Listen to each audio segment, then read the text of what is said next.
Video और आपका आज वीडियो में स्वागत है। आज वीडियो हम लेकर आए हैं, उसका टाइटल है thermal power plant how electricity is generated, Talwandi Sabo Punjab, Rajasthan Rohni. Talwandi तो यहाँ पर तलवंडी वहाँ पे भी है। Anyway guys, देखते हैं वीडियो लेकिन इससे पहले इस वीडियो के चैनल का ओरिजिनल लिंक आपको हमारी वीडियो की डिस्क्रिप्शन मिल जाएगा। सब्सक्राइब करिए, लाइक करिए, शेयर को फॉलो करिए। इनके चैनल का चैनल का लिंक स्टॉकिंग पे लिंक भी हमारी वीडियो की डिस्क्रिप्शन मिल जाएगा। सब्सक्राइब करिए, लाइक करिए, शेयर को फॉलो करें। चलिए देख लेते हैं वीडियो। साबो पावर लिमिटेड मनसा पंजाब, मनसा हुआ ना, राइट, अच्छा लग रहा ना। मैं पहली दफा वैसे देख जिस बिजली के द्वारा आप इस वक्त ये वीडियो देख रहे हैं, जिससे आपका मोबाइल चार्ज होता है, लैपटॉप चार्ज होता है, वही बिजली सिंप्लीफाइड तरीके से कैसे बनती है ये हम आपको इस वीडियो में बताएंगे। शॉर्ट्स बहुत अच्छे होते हैं लैपटॉप के, नाम मजा आ रहा है। मेरा हाल में ये पैंडेमिक में तब बनाई गई शायद, या इसी तरह अंदर जाती मैं इस वक्त Talwandi Sabo thermal power plant के कंट्रोल रूम में खड़ा हूँ। जितनी भी बिजली बनती है, बननी है और आगे एग्जीक्यूट भी होनी है, वो इसी कमरे में तय होता है। ज़्यादातर जो प्लांट है वो ऑटोमेटेड है, इसीलिए यहाँ पर ये जितने भी इंजीनियर्स और जितने भी कंसर्न अथॉरिटीज़ बैठी हैं, ये लोग यहाँ पर बैठकर उस चीज़ को ऑपरेट कर रहे हैं, यहीं से डायरेक्शंस दे रहे हैं और उसी हिसाब से वो बिजली बन रही है। स्टेट तक जा रही है, स्टेट से आगे भी जा रही है। कैसे जाती है, कैसे बिजली बनती है? पंजाब गवर्नमेंट को पावर की रिक्वायरमेंट थी, तो पंजाब गवर्नमेंट ने एक इंक्वायरी फ्लोट की थी कि हम आपको ज़मीन देंगे, आप यहाँ पे अपना पावर प्लांट लगाएं। तो इसको लेवल 2 बिडिंग बोलते हैं। तो इसमें वेदांता कंपनी को ये पावर प्लांट अलॉट हुआ था। तो ये पावर प्लांट जो है 2014, 15, 16 हमारे यहाँ पे 3 यूनिट है, 660 मेगावाट के 3 यूनिट हैं। तो तीनों प्लांट जो है 2014 से लेके 2016 के बीच में कमीशन हुए हैं। और ये प्लांट 1980 मेगावाट पैदा करता है। 1980 मेगावाट का मतलब ये हो गया कि यदि पंजाब का टोटल पावर रिक्वायरमेंट 10,000 मेगावाट है तो करीब 2,000 मेगावाट हम देते हैं। मतलब इस पंजाब का 20% पावर रिक्वायरमेंट हम लोग देते हैं। तो ये हमारा 1 नंबर यूनिट है। 1 नंबर यूनिट का हमें दिख रहा है कि हम कितना पावर बना रहे हैं, क्या फ्रीक्वेंसी पे चल रहा है, और जो मशीन्स हैं, मशीन्स के जो इक्विपमेंट्स हैं उसके पैरामीटर क्या हैं।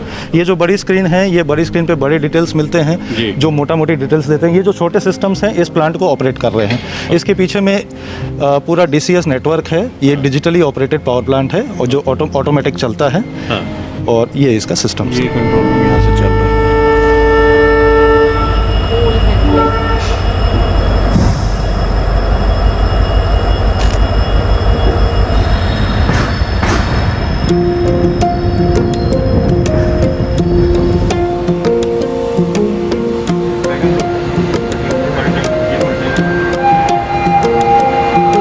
ये हमारा जो है ये थर्मल पावर प्लांट है जो कोयले से बिजली पैदा करता है।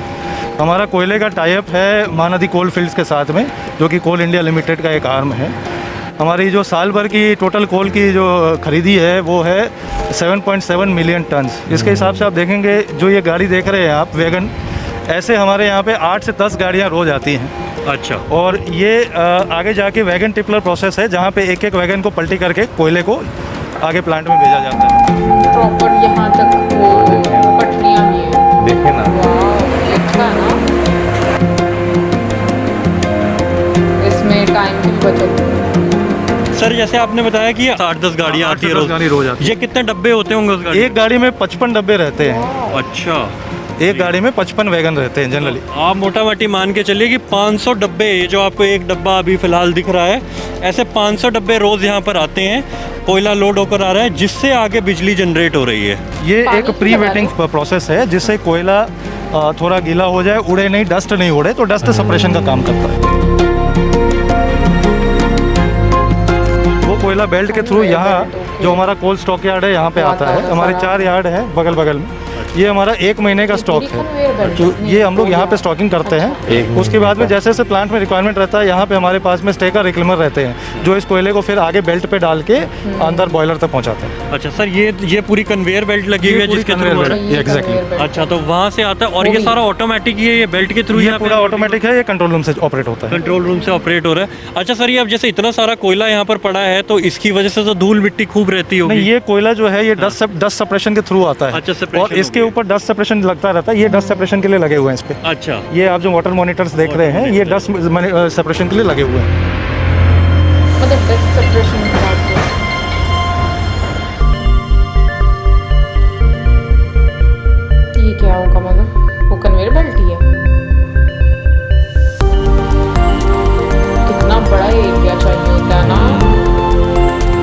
ये जो थर्मल पावर प्लांट है इसका जो मेन रिसोर्स है वो वाटर है, क्योंकि वाटर से स्टीम बनता है और स्टीम से ही आप एनर्जी यूज़ कर पाते हैं। तो हमारा ये जो रिजर्वायर है इससे पानी हमारे दो प्रोसेसेस में जाता है। जो मेन प्रोसेस है, इस पानी का पहले हम लोग डीमिनरलाइजेशन करते हैं, इस पानी को क्लीन करते हैं। उसके लिए हमारे यहाँ पे डीएम प्लांट और आरओ प्लांट लगे हैं, तो पानी का क्वालिटी इंप्रूव करते हैं।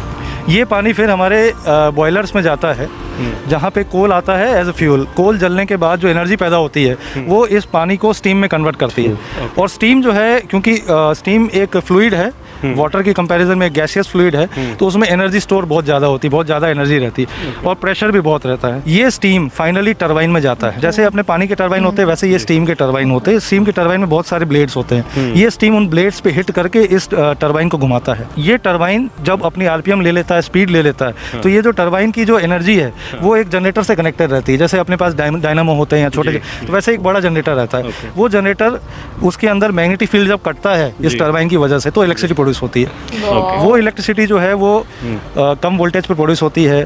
उसको हम ट्रांसमिट करना होता है, क्योंकि हमें गवर्नमेंट को देना है। तो उसको ट्रांसमिट करने के लिए एनर्जी लॉसेस कम हो, हमारे पास में बड़े बड़े ट्रांसफार्मर होते हैं, स्टेप ऑफ ट्रांसफार्मर बोलते हैं। तो जो हम 24 केवी पे जनरेट कर रहे हैं उसको हम 400 केवी पे ले जाते हैं। ज़्यादा केवी जनरेट करने से एनर्जी ट्रांसमिशन लॉसेस कम होती है। उसके बाद में हमारे यहाँ से 4 लाइनें जाती हैं एनर्जी की, जो हमारा स्विच यार्ड के थ्रू जो लंबी तारें जा रही है, ये हमारे ट्रांसमिशन टावर्स है। इससे ये हम अलग अलग एरियाज पे, सब स्टेशंस पे इस बिजली को देते हैं।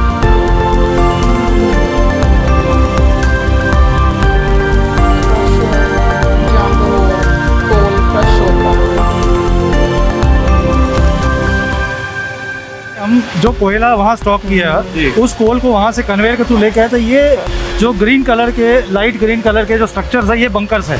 अच्छा। जिसमें कोल स्टोर करते हैं। 8 से 10 घंटे का स्टॉक करने का कैपेसिटी है। उसके बाद में ये हमारे कोल फीडर से होते हैं, मिल्स में जाती है, जहाँ कोल को पाउडर बनाया जाता है। अच्छा। ये कोयला फिर इस रेड वाले क्लासीफायर में आके, ये पाइप्स की वजह से ये बॉयलर्स में जाती है। डायरेक्ट कोयले को नहीं जलाया जाता, पाउडर की फॉर्म में कोयले को जलाया जाता है। पाउडर फॉर्म में जलाने से कोयले का सरफेस एरिया बढ़ जाता है। हाँ। तो कंप्लीट कंबशन होता है, इनकम्प्लीट कंबशन नहीं होता। ये फायदा क्या ये हमारे बॉयलर्स हैं। अच्छा। ये बॉयलर हमारे 80 मीटर टॉल बॉयलर्स हैं, जहाँ पे हमारा वाटर जाता है और कोल के साथ कंबशन होने की वजह से वाटर ट्यूब में जाके स्टीम में कन्वर्ट होता है।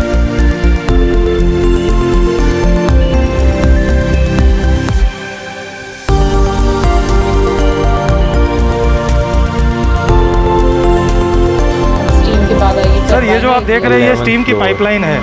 जो बॉयलर से टोटल स्टीम है इस पाइपलाइन के थ्रू टरबाइन में जा रहा है। ये स्टीम का टेम्परेचर 570 डिग्री और इसका प्रेशर करीब 250 kg है। ये स्टीम अभी यहाँ से टरबाइन में जाएगी और फिर टरबाइन को घुमाने का काम करेगी। अच्छा, तो ये जो अभी पूरी चीज़ है, इसके अंदर स्टीम ही स्टीम है, स्टीम कैरियर कह सकते हैं अगर आम भाषा में कहें। स्टीम यहाँ से जा रही है और इसके अंदर हीट रहती होगी खूब सारी। इसके अंदर 570 डिग्री 570 डिग्री सेंटीग्रेड। लेकिन हाथ लगाने पर लग रहा है ये 45-50 या इससे ज़्यादा तो शायद नहीं लग रहा। इसके ऊपर इंसुलेशन का लेयर इसलिए दिया जाता है कि आपका टेम्परेचर का और एफिशिएंसी का लॉस ना हो, आपका टेम्परेचर मेंटेन रहे। टरबाइन तक जाते हुए ठंडा हो गया तो इसकी एनर्जी कम हो जाएगी।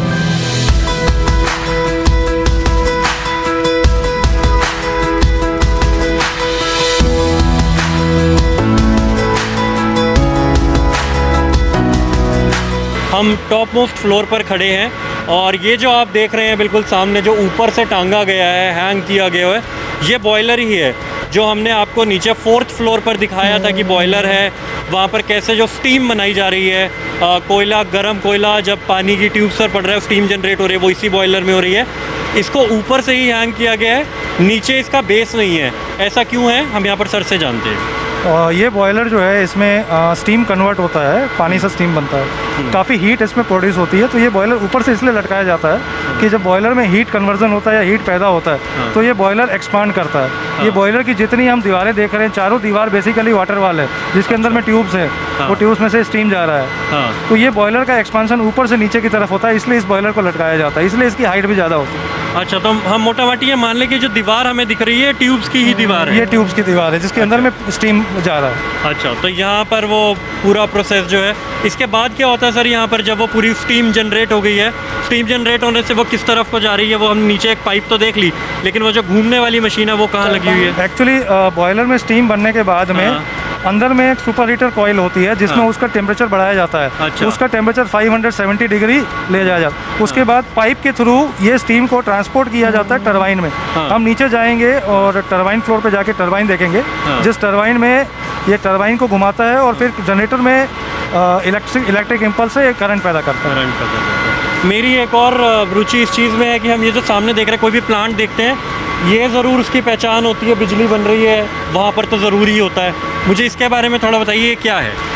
इसको नेचुरल ड्राफ्ट कूलिंग टावर बोलते हैं। इसका बेसिक पर्पस क्या है, जो स्टीम हमने अभी टरबाइन में दे दी, टरबाइन को घुमाने के बाद जो स्टीम बच गई, उस स्टीम को एक कंडेंसर में डाला जाता है ताकि उस पानी को रीयूज कर सके बॉयलर में। अच्छा। तो उसको जब कंडेंसर में डालते हैं, उसको ठंडा करने के लिए हमें पानी चाहिए होता है। वो पानी हम जो पीछे रिजर्वायर देख रहे हैं, रिजर्वायर से लिया जाता है। वो पानी जब स्टीम को ठंडा कर देता है तो पानी में हीट रह जाती है। वो पानी वापस इस कूलिंग टावर में जाता है। कूलिंग टावर में पानी ऊपर से फॉल करता है, उसका सरफेस एरिया बढ़ा दिया जाता है। अंदर में पीवीसी की फिल्स रहती है जिसके थ्रू उसका सरफेस एरिया बढ़ा देते हैं। तो वो पानी जब ऊपर से क्रॉस करता है तो नीचे से एयर पास करती है। वो एयर इस पानी को ठंडा करके थोड़ा एवापोरेट करते हुए पानी को ले जाके टॉप से निकलती है। तो कूलिंग टावर का मेन फंडा ये है कि पानी को ठंडा करे ताकि मैक्सिमम जो हमारा स्टीम है उसको ठंडा करके रीयूज कर सके बॉयलर।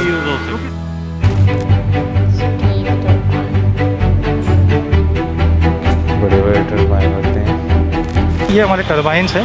हमारे पास में 4 टरबाइन है, एक HP, एक IP high pressure, intermediate pressure और लो प्रेशर के 2 टरबाइन है। ये टरबाइन सारे टरबाइन मिलके राइट साइड में हमारा जनरेटर है, जनरेटर को घुमाती है। तो इलेक्ट्रिसिटी इस तरह से जनरेटर में जनरेट होती है। फिर यहाँ से हम उसे ट्रांसफार्मर से स्टेप अप करते हैं। स्टेप अप करने का मतलब है उसका वोल्टेज बढ़ाते हैं। उसके बाद में हम उसको स्विच यार्ड भेजते हैं, स्विच यार्ड से फिर ट्रांसफर करते हैं। इसके बाद जो बिजली है वो डायरेक्ट बाहर जा रही है? इसके बाद जो बिजली है डायरेक्टली हमारे ट्रांसफार्मर से होके स्विच यार्ड में जाती है। स्विच यार्ड से फिर ये हमारे ग्रिड से कनेक्टेड है। अच्छा। और इससे हम जो है पंजाब गवर्नमेंट की ग्रिड को पावर सप्लाई देते हैं 4 अलग अलग पॉइंट। यहाँ से ये जो इलेक्ट्रिसिटी फ्लो हो रही है ये 400 kV पे जा रही है। हमारे घर पे जो बिजली आती है वो 220 वोल्ट पे आती है या 440 पे आती है। 3 फेज 440 पे आती है और सिंगल फेज 220 पे आती है। ये 400 kV पे ये बिजली जाती है यहाँ से। हम यहाँ से 4 सब स्टेशन में भेजते हैं पंजाब के अलग अलग जगह पे। एक जाता है हमारा मुक्तसर में, एक धूरी में जाता है, एक नकोदर में जाता है और एक मोगा जाता है। तो ये 4 जगह में हम यहाँ से बिजली भेजते हैं जहाँ से पंजाब के हर इलाके में बिजली पहुँच सके। आपके घरों में बिजली पहुँचती है, आपके लाइट जलते, AC चलते, फैन चलते। सर आपने हमें समय दिया इसके लिए शुक्रिया। हम उम्मीद करेंगे कि हमारे दर्शकों को भी समझ आ जाएगा कि जो शायद इतना आसान लगता है कि बटन दबाया और वहाँ पंखा जल जाता है और कई बार वो बटन दबा बिजली नहीं आती है, कहते बिजली नहीं आई और फिर उसके लिए हम अपने इलाके के JE FDO किसी को भी फ़ोन करते हैं। तो वो बिजली आने का जो प्रोसेस है वो जो FDO भी शायद कहीं से अरेंज करते होंगे पीछे, वो यहाँ से बनकर आ रही है। ये पूरा प्रोसेस है, तब आपको मतलब टेक्नोलॉजी ने इतनी तरक्की करी। अच्छी बात है कि बटन दबता है और हमारे सब काम होने लग जाते हैं। उम्मीद है आपको ये वीडियो पसंद आई होगी। दी ललन टॉप आगे भी ऐसे ही प्रयोग करता रहेगा जहाँ चीज़ों को सिंप्लीफाई करके और उधर ही जहाँ पर वो चीज़ें बन रही है वहाँ पर आपको जाकर दिखाता रहे कि वह कैसे बन रही हैं। मेरा नाम रजत है और कैमरे के पीछे रूहानी है। इस वक्त हम Talwandi Sabo thermal power plant में हैं। शुक्रिया।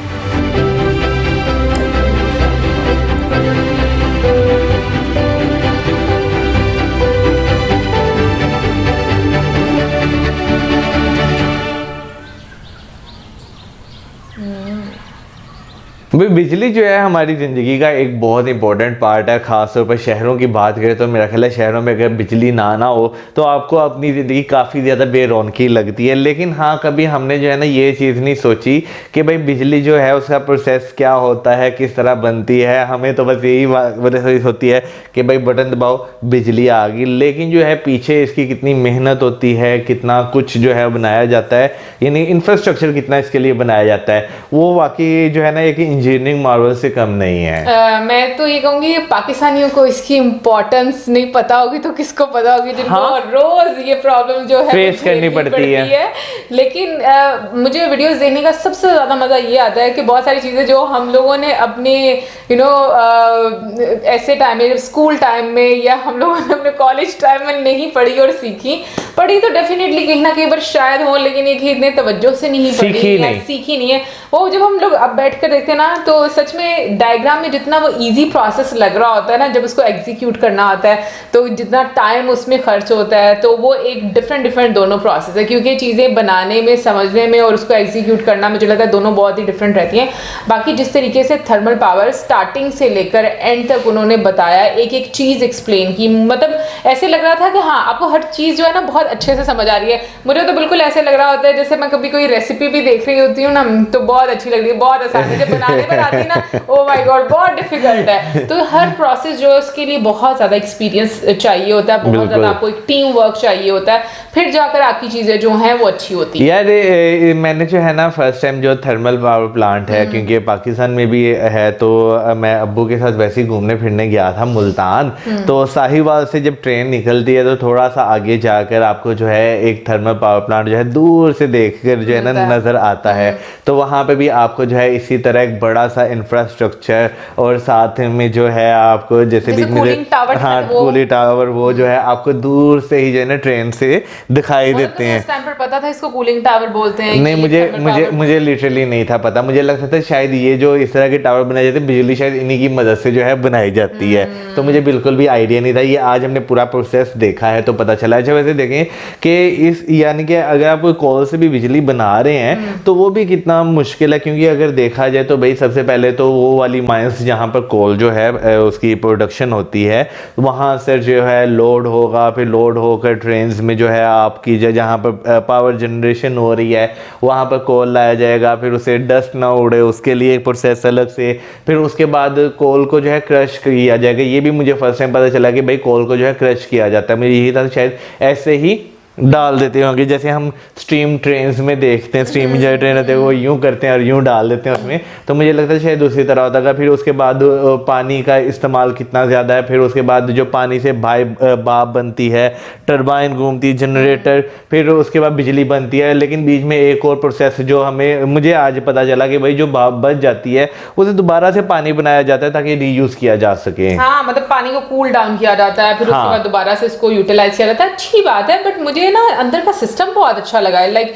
जैसे कोल को किस तरीके से जितनी भी वो वैगन्स थी उसको जिस तरीके से घुमाया जाता है करके कोल बाहर निकाला जाता है, कितना एक प्रॉपर सिस्टम। फिर उसके बाद कन्वेयर बेल्ट लगी हुई है अंदर, मतलब उससे पहले मतलब ताकि डस्ट ना ज्यादा उड़े, पानी के साथ उसको मतलब थोड़ा सा उसको गीला रखा जाता है।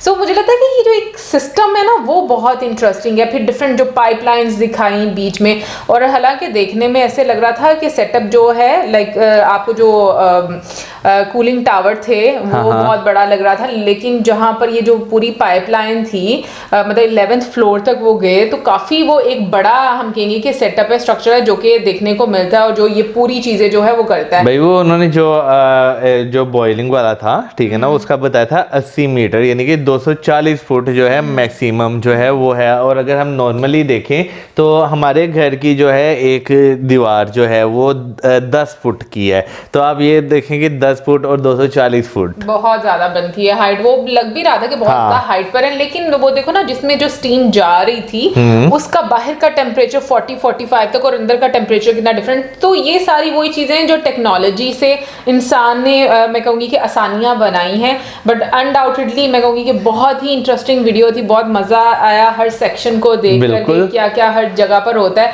मोर ओवर मैं ये भी बोलना चाहूंगी कि लल्लन टॉप की जब भी हम वीडियोस देखते हैं मुझे बहुत मजा आता है, क्योंकि उनके शॉट्स बहुत अच्छे होते हैं और जिस तरीके से वो मैसेज कन्वे कर रहे होते हैं, जो भी उनकी डॉक्यूमेंट्री का या वीडियो का एक पर्पस रहता है वो बहुत अच्छे से कन्वे यार। उसके साथ साथ एक और चीज जो है ना कि क्या नाम लेते हैं, आपको जो है बहुत डिटेल में चीजों के बारे में जिस तरह गाइड किया जा रहा है, बताया जा रहा है कि हाँ भाई क्या हो रहा है, किस तरह हो रहा है, फिर ट्रांसमिशन, फिर जो पावर ट्रांसमिशन में जो लॉस होते हैं उसे जो है किस तरह जो है बचाया जाता है। अच्छा, एक और जो कंट्रोल टावर अंदर दिखाया गया था, ठीक है ना, वो कितना ज्यादा इंपॉर्टेंट एक रोल प्ले करता है पूरे प्रोसेस को चलाने में, तो वो भी अगर आप देखें तो एक बहुत इंपॉर्टेंट चीज है। उसके अलावा भी एक और चीज हमारे यहाँ पर जो पाई जाती है, पूरे टाइम पे बत्ती का जाना।